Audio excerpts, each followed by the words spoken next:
এক ইহুদি চলে গেল আবু জাহালের বাড়ি টাকাগুলা নিয়া। হ্যাঁ আবু জাহাল, তোমার দরবারে টাকাগুলো দিয়ে দিলাম, তুমি রাখবা, যখন আমার প্রয়োজন হবে তোমার দরবারে আসলে আমারে দিয়ে দিবা। হঠাৎ করে কয়েকদিন পরে বিপদে পইরা ইহুদি যখন আবু জাহালের বাড়ির মধ্যে যায়, কয় আমার টাকা আমারে ফিরাইয়া দাও। কয় তুই কে? তোরে আমি চিনি তো না।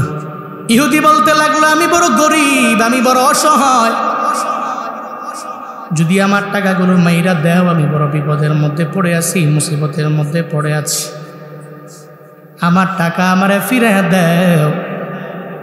এটা বলার পরে আবু জাহাল তো সর্বোচ্চ লেভেলের জালেম, নির্যাতন করনেওয়ালা ইহুদিরে কয়, ইহুদি টাকা তো দিবই না, যদি একবারের জায়গায় দুবার রিকোয়েস্ট করো, ঘরের ভিতর থেকে তরবারি আইনা তোমার দেহ থেকে গর্দানটাকে আলাদা করে দেওয়া হবে। এখন তুমি টাকা চাও নাকি বাঁচতে চাও? আমি আবু জাহালের জানায়া দাও। কয় টাকা লাগবে না, জীবনই লাগবে। দৌড়ে আবু জাহালের নিকট থেকে বাড়ি থেকে বের হয়ে ইহুদি রওনা হয়ে যায়। পথিমধ্যে যাওয়ার পরে আমার মায়ার নবীর সাথে মোলাকাত হয়ে যায়। যেই মায়ার নবীর দিলটাতে আল্লাহ কত পরিমাণে মায়া দিয়েছেন, যেই নবীর দিলে মায়া, দিলে বড় দয়া, ওই দয়া মায়াওয়ালা নবীর সামনে যখন পড়ে গেল, ইহুদি চোখের পানি মুছতে মুছতে বাড়ির দিকে রওনা। নবী কয়, ইহুদিরে কই যাও? কয় বাড়ির মধ্যে যাই। কান্না করো কেন? কয় তোমারে বইলা লাভ হবে না, একবার বলো না, একটু ট্রাই করে দেখি তোমার সাহায্য করা যায় কিনা। ইহুদি কয়, এই মুহাম্মদ, আবু জাহালের বাড়ির মধ্যে গেলাম, ওখানে টাকা রাখলাম, বিপদে পইরা যাওয়ার পরে দেয় না, উল্টা আমারে মারার জন্য হুমকি দিয়া দেয়। আমার মায়ার নবী কয়, চলো আমার সঙ্গে চলো, আমি আবু জাহালের বাড়ির মধ্যে তোমাকে সঙ্গে করে নিয়ে যাব, আমি একটু দেখি না আবু জাহালের বাড়ি থেকে মালগুলাকে আমি, তোমার মাল, তোমার টাকাগুলাকে আমি ফিরে আনতে পারি কিনা, দিতে পারি কিনা। আবু জাহাল বলতে লাগলো, মুহাম্মদ আমার বাড়ির মধ্যে কেন তুমি আসলা? ইহুদিরা আবার তোমার পাশে কেন দেখা যায়, আমারে বলো না। সঙ্গে সঙ্গে নবী বলে, এই আবু জাহাল, এই টাকা তো তোমার না, এই টাকা ইহুদির টাকাটা ইহুদির হাতের মধ্যে দিয়া দাও, এটা ওর টাকা, এটা ওর হক, তুমি মাইরা দিলে হবে না, আমানতের খেয়ানত কেউ করতে পারে না। এটা বলার পরে আবু জাহালের মাথা আরো গরম হয়ে গেল। কয় আমি তারে ধমক দিয়া তাড়াইয়া দিলাম, তোমারে সুপারিশ বলার লেগে আবার নিয়ে আসলো।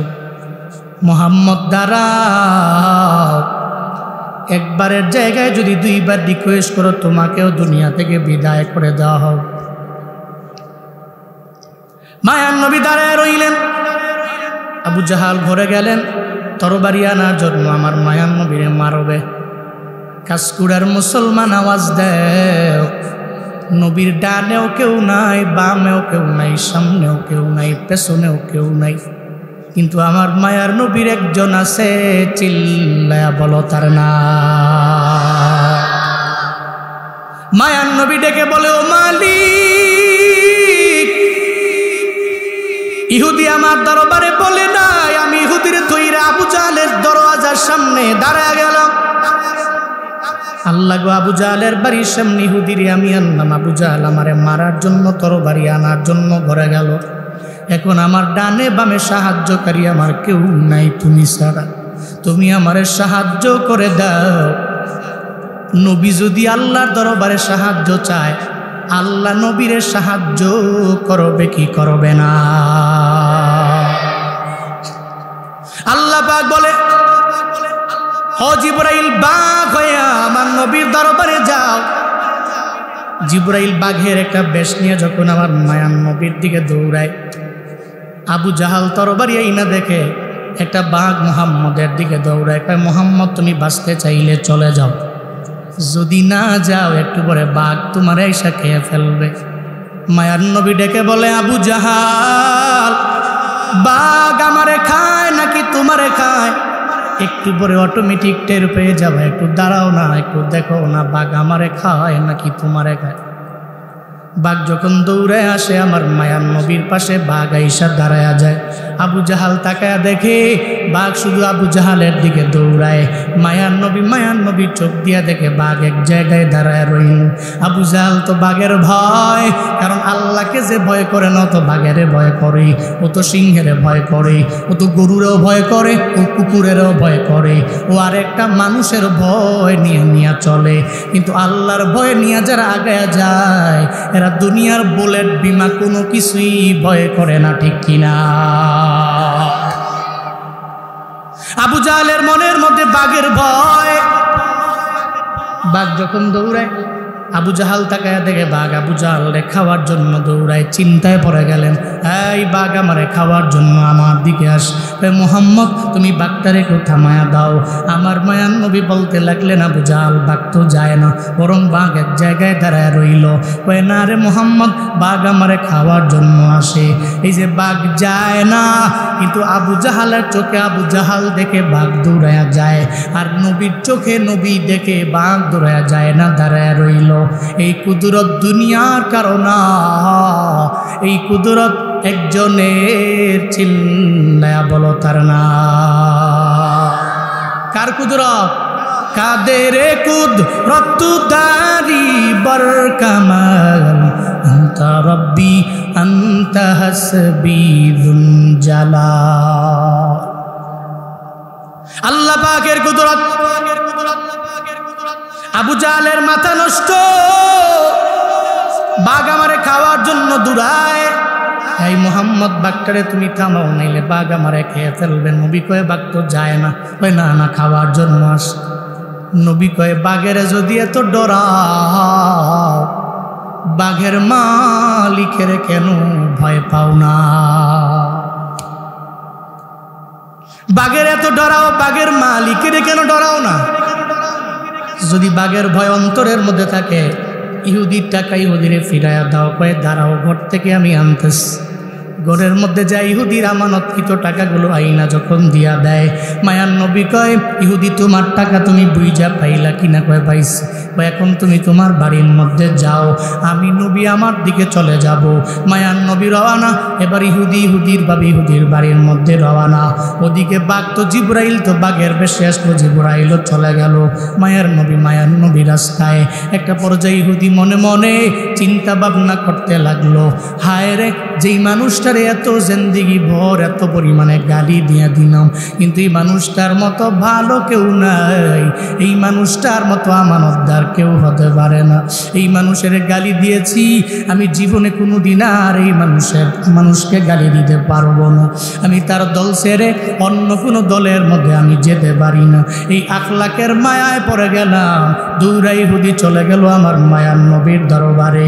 আর যা বলে, ও পয়গম্বর আমার, এই জীবনে আবু জাহালের কথা শুনে শুনে কত গালি দিয়েছি, কত অন্যায় করলাম, কত জুলুম করলাম, কত নির্যাতন করলাম। এখন আর আবু জাহালের দলের মধ্যে আমি থাকতে পারি না। আমারে পড়ায়া দেন লা ইলাহা ইল্লাল্লাহু মুহাম্মাদুর রাসূলুল্লাহ। আমরা পড়ায়া দেন লা ইলাহা ইল্লাল্লাহ। কেন? আপনার আখলাকের মতো তো কারো আখলাক হয়ই না, কিন্তু নবীর উম্মতের আখলাক কেমন? হে, কেমন আখলাক, কেমন চরিত্র। এই জন্য আবু জাহালের অনুসারীরাই কিয়ামত পর্যন্ত আমানতের খেয়ানত করে। মুহাম্মদ সাল্লাল্লাহু আলাইহি ওয়াসাল্লামের অনুসারীরা কিয়ামত পর্যন্ত আমানতের খেয়ানত করতে পারে না। ওনার অনুসারীরা আল আমিন হবে, আল খায়েন হতে পারে। 3 নম্বর, নবীজি বলেন যাকাতু মাগরামা। যাকাতকে মনে করবে জরিমানা। কি মনে করবে? কি মনে করবে? জরিমানা। যাকাতের টাকা আসছে লক্ষ টাকা, টাকা দেয় 20,000, বাকি 80,000 টাকা দেয় না। কিরে দেশ না কে? আল্লাহরে একটু বুঝ দিলাম আর কি, 20,000 টাকা দিয়ে আল্লাহরে বুঝ দিলাম। আর এমন জাকাত দেনেওয়ালা দেখবেন মাঝে মাঝে লুঙ্গি একটা জাকাত দেয়, একেবারে সর্বনিম্ন লেভেলের এমন লুঙ্গি, গরিব ব্যক্তিটাই লুঙ্গি পড়ার পরে 2 বার ধুইছে, 2 বার ধোয়ার পরে দেয় তেনা তেনা। এরকম আছে না নাই? এমন লুঙ্গি দেয়। যাকাত জরিমানা মনে করা যাবে ফরজ, এটা ফরজ মনে করে দিতে হবে। আর মুসলমানের পরিচয় তো যাকাত, মুসলমানের পরিচয় তো নামাজ, পরিচয় তো কালেমা, তার পরিচয় তো রোজা, তার পরিচয় তো হজ, এটা তার পরিচয়। তুমি রমজান এলে রাখো না রোজা, দিনকে করো আঘাত, পয়সা করির নেই তো অভাব, দাও না তো যাকাত। তুমি ইমানদারির বড়াই করো, নেই তোমার ইমান, ইমানদারির বড়াই করো, নেই তোমার ইমান। তুমি কেমন মুসলমান, তুমি কেমন মুসলমান, কেমন মুসলমান, তুমি কেমন মুসলমান। তুমি সুদের টাকায় প্রাসাদ গড়ো, ঘুষ ছাড়ো না, দিন দুঃখী না খেয়ে মরে খবর রাখো না। তুমি ঘুষ খেয়ে বিচার করো সাজিয়া প্রধান। তুমি কেমন মুসলমান, তুমি কেমন মুসলমান, কেমন মুসলমান, তুমি কেমন মুসলমান। তুমি নবীর উম্মত দাবি করো, সুন্নাহ মানো না, নবীর অপমানে তোমার হৃদয় কাঁদে না। তুমি বিজাতীয় সংস্কৃতিতে সপেছ পরাণ, বিজাতীয় সংস্কৃতিতে সপেছ পরাণ। তুমি কেমন মুসলমান, তুমি কেমন মুসলমান, কেমন মুসলমান, তুমি কেমন মুসলমান। নামাজের সাথে নাই পরিচয়, মানো না কোরআন, নামাজের সাথে নাই পরিচয়, মানো না কোরআন। তুমি কেমন মুসলমান, তুমি কেমন মুসলমান, কেমন মুসলমান, তুমি কেমন মুসলমান। ঠিক কিনা?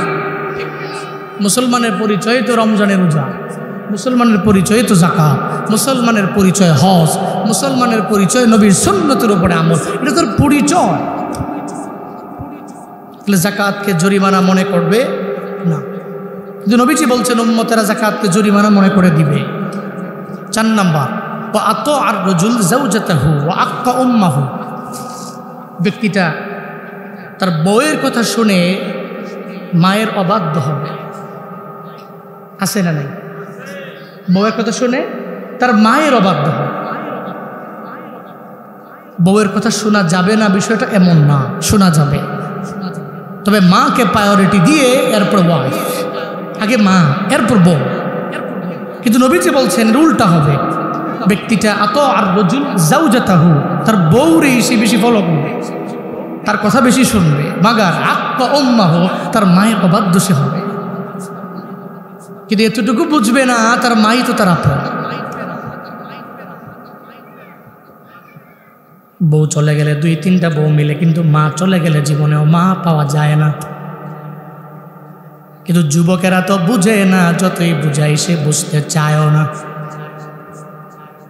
30 বছর যে মায়েরা দর্শনা চলতে পারে না, হঠাৎ করে কেমন জানি হয়ে গেল। 25 বছর আগে যেমন 25 বছর পরে বিয়ার পরে হয়ে গেল আরেক রকম। নবীজি ওটাই বলে গেলেন, বউয়ের কথা শুই না, নিজের মায়েরই দাম দিবে না। অথচ যতই বয়ান করি বুঝে না, একটা সময় বুঝবে যেদিন মা বাবায় দুনিয়া থেকে বিদায় নিয়ে চলে যাবে। হারাইলে টের পায় না, হারাইলে জীবনেও টের পাবে না। এই জন্য বাবা থাকতে দাম দাও, থাকতে কদর করো, থাকতে মা বাবারে দাম দাও, এদের সম্মান করো, এদের শ্রদ্ধা করো, এদের ভালো কিছু খাওয়াই দাও। কারণ যেদিন দুনিয়া থেকে বিদায় নিয়ে চলে যাবে, ওদিন তুমি চোখের পানি ফালায়া ফালায়া কান্না করলেও মায় তোমার দরবারে আসবে না, বাবায় আসবে না। জীবনের মূল কষ্ট মায়ের প্রসব বেদনায়, 7 আসমান 7 জমিন তখন মায়েরই মাথায়। এমন মা কি কেমনে আজি, এমন মা কি কেমনে আজি যাব আমি ভুলিয়া, ও আমার প্রাণের মা, মা গো মা, কোথায় গেলে মোরে ছাড়িয়া, জনম দুঃখী এতিম আমি, চায় না কেহ ফিরিয়া, জনম দুঃখী এতিম আমি, চায় না কেহ ফিরিয়া। আমি যখন ছিলাম আমার মায়েরি উদরি, চলাফেরা করতেন যে মায়, কত কষ্ট করি। আমার সুন্দর মুখ দেখে মায়ের, আমার সুন্দর মুখ দেখে মায়ের, ব্যথা যায় দে হাসায়া, ও আমার প্রাণের মা, মা গো মা, কোথায় গেলে মোরে ছাড়িয়া, জনম দুঃখী এতিম আমি, চায় না কেহ ফিরিয়া, জনম দুঃখী এতিম আমি, চায় না কেহ ফিরিয়া, জনম দুঃখী এতিম আমি, চায় না কেহ ফিরিয়া। জীবনে চলার পথে মায়ের দোয়া নিয়ে আগায় গেলে দামি হওয়া যাবে রে বাপ। ও কাজ করে এলাকার যুবক, শুধু মাহফিল দিলে হবে না, শুধু মাহফিল কইরা হুজুরদের দাওয়াত দিলেই হবে না, মায়ের খেদমত করে আগাও। আল্লাহ তোমারে সম্মানী বানাবে, মর্যাদার আসনে আল্লাহ পাক তোমারে আসীন করে দিবে। নবীজি বলে গেলেন উম্মতেরা এমন হবে, বইয়ের ইতোয়াত কইরা গিয়া মায়ের অবাধ্য হয়ে যাবে, আমার উম্মতেরা এমন একটা হালাতে পৌঁছে যাবে। এরপর নবী বলেন বাররা সাদিকাহু জাফা আবাহু, ব্যক্তিটা এমন হয়ে যাবে বন্ধু বান্ধবের আপন মনে কইরা তার বাবারই পর মনে করবে। বন্ধু বান্ধব তার বড় আপন, বাবা আপন না, বাবারই পর মনে করবে, বন্ধু বান্ধবের বড় আপন মনে করবে। বন্ধু চাইলে দেয়, বাবায় চাইলে দেয় না। বন্ধু চাইলে ঋণ দিতে পারে, প্রতি মাসে বাবার জন্য 3000 টাকা লাগে চিকিৎসার জন্য। বড় ভাইয়ে মেজো ভাইয়ের ঠেলা মারে, মেজো ভাই ছোট ভাইয়ের ঠেলা মাইরা বন্ধু বান্ধব নিয়ে ঘুরে, ঠিক বাবারে দেয় না। এমন সন্তান আছে নানা। এরপর নবীজি বলেন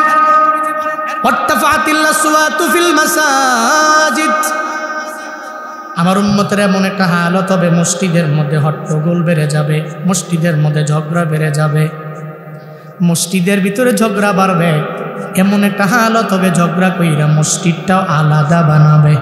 এজন্যই তো সমাজে মসজিদের অভাব নাই, কিন্তু ফজরে মুসল্লি নাই, ঠিক কিনা?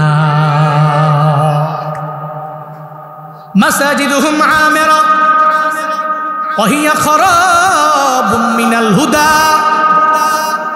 কিয়ামতের আগে নবীজি বললেন এদের মসজিদগুলা বড় প্রাচুর্যময় হবে, বড় সুন্দর হবে, তবে হিদায়াত থেকে বড্ড শূন্য হয়ে যাবে। এলাকায় তো মাহফিলের অভাব নাই, বক্তাদের অভাব নাই, বয়ানেরও অভাব নাই। প্রতি জুমার মধ্যে বয়ান, মাহফিলের মধ্যে বয়ান, ইউটিউবে বয়ান, ফেসবুকের মধ্যে বয়ান, এত বয়ানের পরেও কেন ফজরে মুসল্লি নাই, কেন জোহরে মুসল্লি নাই, কেন আসরে নাই, কেন মাগরিবে নাই, কেন এশায়ে নাই? এর একমাত্র কারণ এটাই, কিয়ামতের আলামতে সুগরা। মসজিদগুলো বড় সুন্দর, কিন্তু মসজিদে মুসল্লি থাকবে না। মসজিদে ফজরে 3 জনে নামাজ পড়বে, ওই সময়টা আসছে কি আসে না? এরপর নবীজি বলেন, ওয়াকানা যাঈমুল কওমি আরজালাহুম, সম্প্রদায়ের লিড দিবে এমন বকলম নেতা, যেই নেতার ইলমও নাই, হিলিমও নাই, আমলও নাই, মাদ্রাসার বারান্দায় যায় নাই, ও হবে পুরো এলাকার লিডার, পুরো এলাকার নেতা।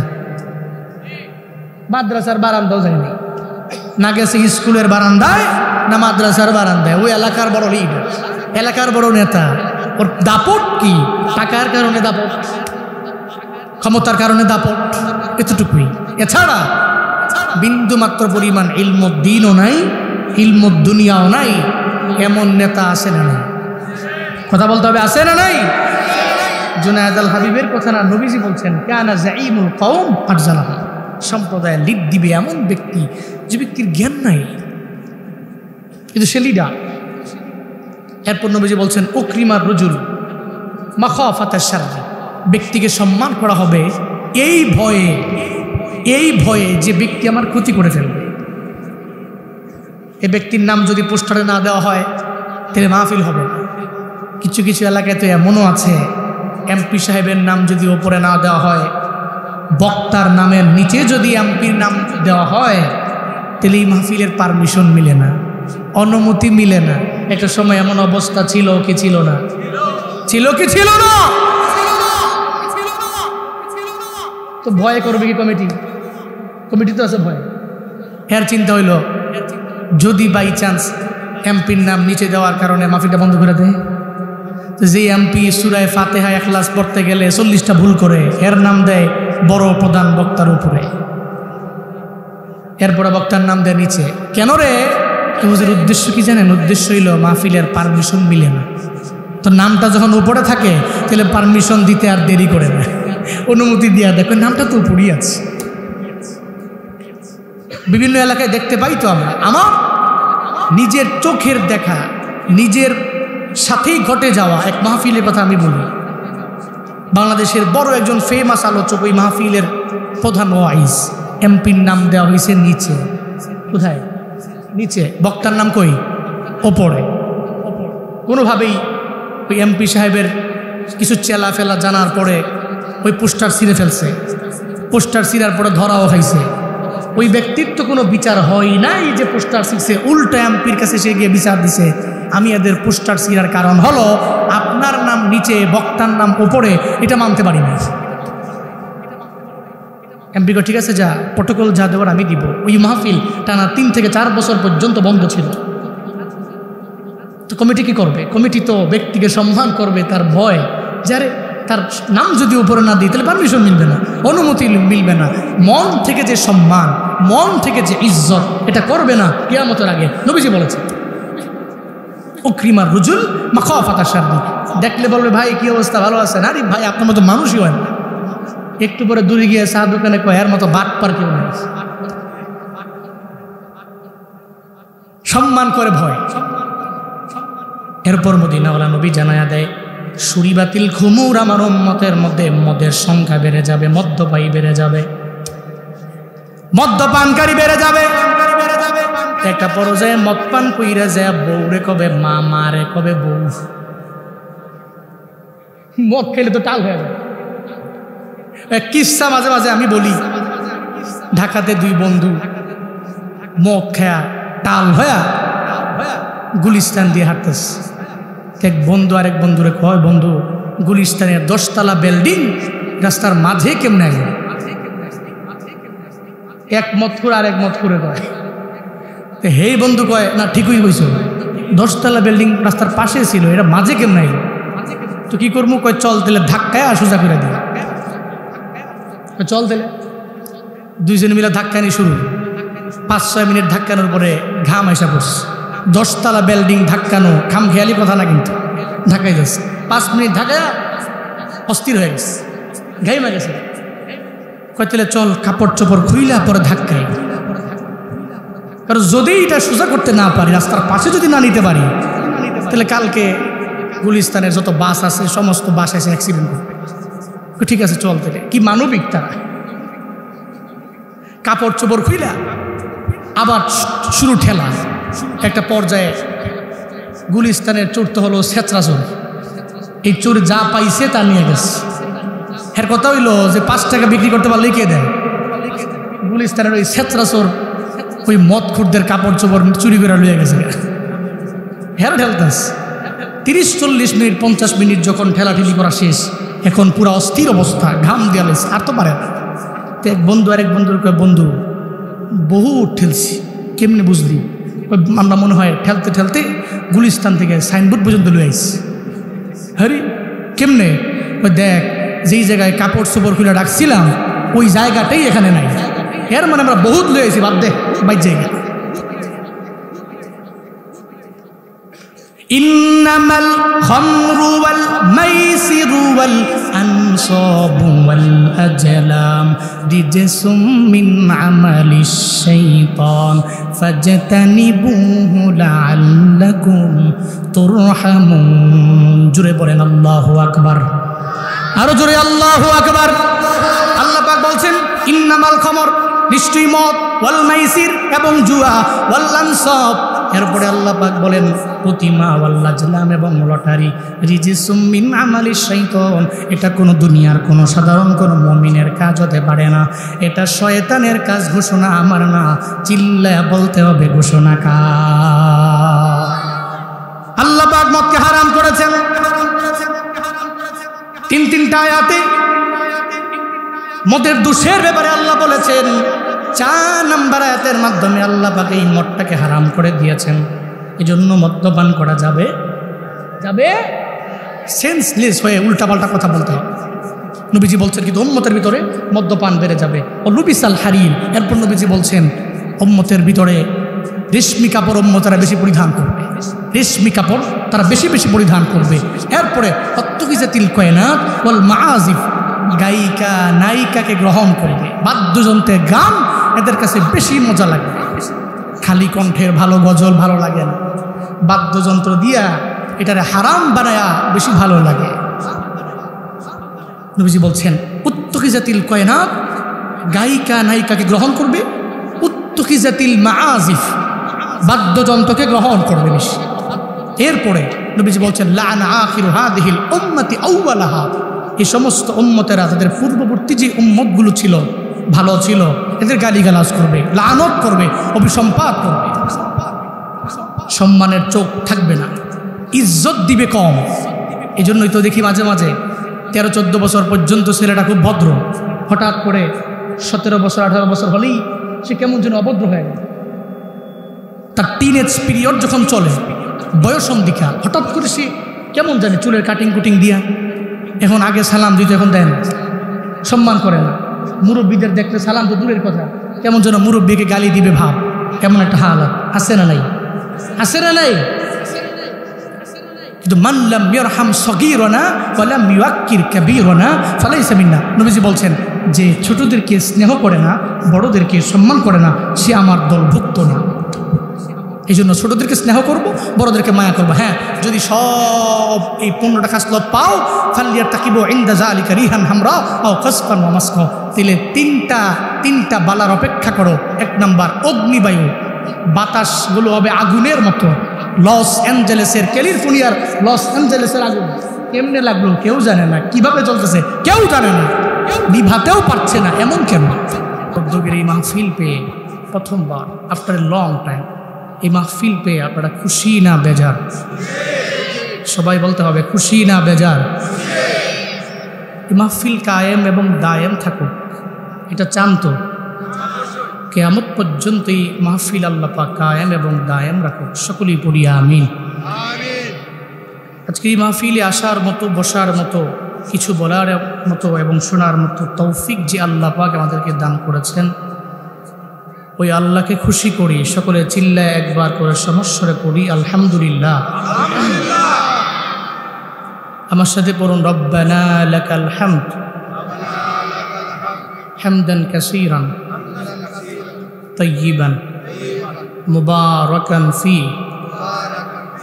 ইয়া রাব্বি লাকাল হামদু কামা ইয়ানবাগি লিজালালি ওয়াজহিকা ওয়া আযীমি সুলতানিকা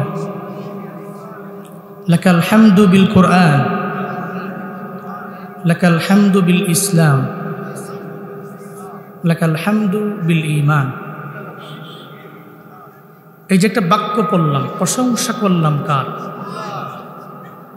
মৃত্যু পর্যন্ত রবের প্রশংসায় পঞ্চমুখ হওয়ার তৌফিক আল্লাহ বক্তা শ্রোতা উভয়কেই দান করেন। সামনে এশা একটা প্রতিবন্ধকতা, লং টাইম কথা বলা যাবে এমন না। রাত 10টায় বয়ানে উঠলে নিজের ইচ্ছা মতো হয়তো 11:30 না হয় 12টা নিজের মতো করে করা যায়, কিন্তু মাগরিবের পরে যে বয়ান এশা হচ্ছে আমাকে স্টপ করা যায়, থামতেই হবে। আমি ট্রাই করলেও চেষ্টা করলেও সম্ভব না। এই জন্য এশা পর্যন্ত যতক্ষণ সময় আছে কিছু কথা বলবো। আমি সূরাতুন নাজিয়াতের 42, 43, 44 নম্বর আয়াতে কারিমা তিলাওয়াত করেছি। তিরমিজি শরীফের 2210 নম্বর হাদিসটি আমি খুতবায় পড়েছি। আল্লাহ চাইলে তিলাওয়াতকৃত আয়াতে কারিমা ও হাদিসে শরীফের উপর কিছু কথা বলবো, আল্লাহ আমাকে তৌফিক দান করেন। ভাই সব স্বাভাবিক নিয়ম হলো দুনিয়া ধ্বংস আর আখিরাত এটা বাকি। দুনিয়া ধ্বংস হবে, আখিরাত বাকি থাকবে, এবং এটাই বাস্তবতা। নবীজি 40 বছরের নবুয়ত পাওয়ার পরে এই কথাগুলোই আবু জাহালকে বুঝিয়েছেন, উতবাকে বলেছেন, সাইবাকে বলেছেন, ওয়ালিদ ইবনে মুগিরাকে বলেছেন। এই কথাগুলোই নবীজি বলছেন। বিভিন্ন সময়ে কিয়ামতের বয়ান, হাসরের ময়দান যে কায়েম হবে এ বিষয়ে বয়ান করছে। একটা পর্যায়ে নবী যখন বয়ান করতে লাগলেন যে দুনিয়া ধ্বংস হয়ে যাবে, আখিরাত এমন একটা জায়গা এটা বাকি থাকবে, যার ভিতরে অনেক লেভেলের অনেক বিষয়ের উল্টাপাল্টা আছে। ওই ব্যক্তিও দেখবেন মাঝে মাঝে ভাবে, বালিশে মাথা লাগায়, আসলেই আমি কি ভালো না খারাপ? তখন বালিশে মাথা লাগায় নিজে যে খারাপ, সে নিজেকেই নিজে দাবি করে যে না, কাজটা ভালো হচ্ছে না, খারাপ হচ্ছে। নবীজি বারবার বয়ান করতে লাগলেন যে দুনিয়া ফানি, আখিরাত বাকিয়া। দুনিয়া ধ্বংস হবে, আখিরাত বাকি থাকবে। হঠাৎ করে কাফেররা চিন্তা করলো যে মুহাম্মদ 40 বছর নবুয়ত পাওয়ার আগে জীবনে কোনোদিন মিথ্যা বলছেন? নবীর জিন্দেগিতে কোনো মিথ্যা আছে? ওয়াদা করে ওয়াদার খিলাফ আছে? আমানতের খেয়ানত আছে? নেই। ভাবতে লাগলো যে নবুয়তের আগে যে মুহাম্মদ সত্য বলে, হতেও তো পারে 40 বছরের নবুয়ত পাওয়ার পরেও মুহাম্মদ সত্য কথাই বলে, হতেও পারে। নবীজি বয়ান করতে লাগলেন আর দুনিয়া ফানিয়াতুন ওয়াল আখিরাতু বাকিয়া। এই দিন না, আরো দিন আছে, এই দিন নিয়ে যাবে সেই দিনের কাজ। নবীজি বয়ান করতে লাগলেন দুনিয়া শেষ হয়ে যাবে এমন না, হাসরের ময়দানে আমার রবের বিচারের কাঠগড়া একদিন বান্দা তোমাদের দাঁড়ানোই লাগবে। মক্কার কুখ্যাত কাফেরেরা মনে মনে চিন্তা ভাবনা করতে লাগলো যে মুহাম্মদ 40 বছর নবুয়তের আগে যেহেতু মিথ্যা বলে নাই, এটাও তো মিথ্যা নাও হতে পারে। দৌড়ে নবীর দরবারে যায়, আমার মায়া নবীর দরবারে গিয়া বলে, মুহাম্মদ জি, আখিরাতের কথা তুমি বারবার বলতে লাগলা, যেই হাসরের ময়দানের কথা বলো মুহাম্মদ, একটু বলো না কোন সময় কিয়ামত হবে, এই ব্যাপারে আমাদের জানায়া দাও। কিন্তু নবী তো এই ব্যাপারে জানে না, আল্লাহ এই ব্যাপারে ভালোই করেই জানে। আল্লাহ পাক সূরাতুন নাজিয়াতের 3টা আয়াত আমার নবীর উপরে নাজিল করে আমার নবীরে জানায়া দেয়, ইয়াসআলুনাকা আনিস সাআতি আইয়ানা মুরসাহা ফীমা আনতা মিন যিকরাহা ইলা রাব্বিকা মুনতাহাহা। আল্লাহ পাক বলেন, ও পয়গম্বর আমার, সব কুফারেরা আপনার দরবারে যাবে, জিজ্ঞাসা করবে কিয়ামত কোন সময় হবে, এই ব্যাপারে আপনার দরবার থেকে জানতে চাইবে। আপনি তো জানেন না, এই ব্যাপারে জ্ঞান আপনারে আমি আল্লাহ দেই নাই। আপনাকে জিজ্ঞাসা করবে আইয়ানা মুরসাহা। মুফাসসিরিনে কেরাম বলেন মুরসাহা এর মানে হলো কোন জায়গার মধ্যে নোংর ফালায়া দেওয়া হবে। যেমন নৌকা চালানেওয়ালা বানানেওয়ালা যখন নৌকা চালায়, নদীর মাঝে যাওয়ার পরে নোংর ফালায়া দেয়। নোংর ফালাইলে নৌকার জীবনে কোনো দিন সামনে যাবে, নৌকা বন্ধ হয়ে গেল।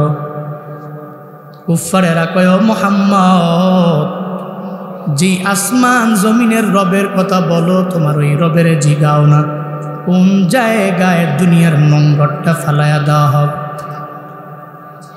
নৌকা চালানেওয়ালা নোংর ফালাইলে নৌকা চলতে পারে না। আসমান জমিনের মালিক যদি নোংর ফালায়া দেয়, জীবনেও কোনো দিনই দুনিয়া চলতে পারে না, ঠিক কিনা? আল্লাহ যেদিন বলবে ইসরাফিল সিংহায় ফুৎকার দাও, ইসরাফিল সিংহায় ফুৎকার দেওয়ার সঙ্গে সঙ্গে কিয়ামত কায়েম হয়ে যাবে। পৃথিবীর কোনো এমন শক্তিধর ব্যক্তি নাই যে কিয়ামতটারে বন্ধ রাখতে পারবে। কয়ে দুনিয়া চলবে, বন্ধ হবে না। পৃথিবীর কোনো ব্যক্তির শক্তি নেই যে বন্ধ করে। আল্লাহ যদি বলে বন্ধ করে দাও, আল্লাহ যদি কয় স্টপ, দুনিয়ার কেউ এটারে স্টার্ট করতে পারবে না। আল্লাহ যদি কয় স্টার্ট, দুনিয়ার কেউ এটারে বন্ধ করতে পারবে না। কারণ সর্বময় ক্ষমতার অধিকারী একজন, চিল্লায়া বলো তার নাম। আল্লাহ পাক বলেন, এই ব্যাপারে কোনো জ্ঞান আমি আল্লাহ আপনাকে দেই নাই। ফীমা আনতা মিন যিকরাহা, এই ব্যাপারে বিন্দুমাত্র পরিমাণ জ্ঞান আপনার ভিতরে নাই। ইলা রাব্বিকা মুনতাহাহা, এই ব্যাপারে কিয়ামত কোন সময় কায়েম হবে, কোন জায়গার মধ্যে নোংর ফেলানো হবে, এই ব্যাপারে একজন জানে, চিল্লা বলো তার নাম। ইলা রাব্বিকা মুনতাহাহা, আল্লাহ পাক জানে কিয়ামত কোন দিন কায়েম হবে, কিভাবে কায়েম হবে, কোন সময় কায়েম হবে। আল্লাহর জানা আছে, নবীর জানা নাই। বুঝবো কি করে? যাওয়া লাগবে আলামাতে, আলামতে কুবরা, আলামতে সুগরা, আলামতে কুবরা 10টা, একটাও পুরা দুনিয়ার মধ্যে প্রকাশ হয় নাই। কিন্তু সুগরা যেগুলা আমার কাছে মনে হয় আমার সোসাইটিতে অহরহ এগুলা পাওয়া যায়। তিরমিজি শরীফে 2210 নম্বর হাদিসে নবীজি বলেন, ইদা ফাআলাত উম্মতি 15 খাসলাতান হাল্লা বিহাল বালা, যখন দেখবে আমার উম্মতেরা এদের ভিতরে 15টা খাসলত চলে আসছে, হাল্লা বিহাল বালা, বালা মুসিবত, বড় বিপদের অপেক্ষা করে। সাহাবায়ে কেরাম বলেন, ফাকিলা ওয়া মা হুন্না ইয়া রাসূলুল্লাহ, এই 15টা কি নবীজি? যে 15টা কাজ করলে, 15টা অন্যায়ের পথে উম্মতেরা গেলে বালায় পড়বে, মুসিবতে পড়বে, বিপদে পড়বে। কি সেই 15টা? নবীজি বলতে লাগলেন, 1 নাম্বার, ইদা কানাল মাগনামু দুয়ালা, গনিমতের মাল নিজের মাল মনে করবে, গনিমতের মাল নিজের মাল মনে করবে। রাষ্ট্রীয় সম্পদ মনে করবে নিজের ব্যক্তিগত সম্পদ। রাষ্ট্রীয় সম্পদ কি মনে করবে? নিজের ব্যক্তিগত সম্পদ মনে করে খরচ করবে। এমন একটা হালাত হবে, রাষ্ট্রের সম্পদ, এক কথায় রাষ্ট্রের প্রত্যেকটা মানুষের, প্রত্যেক জনগণের সম্পদ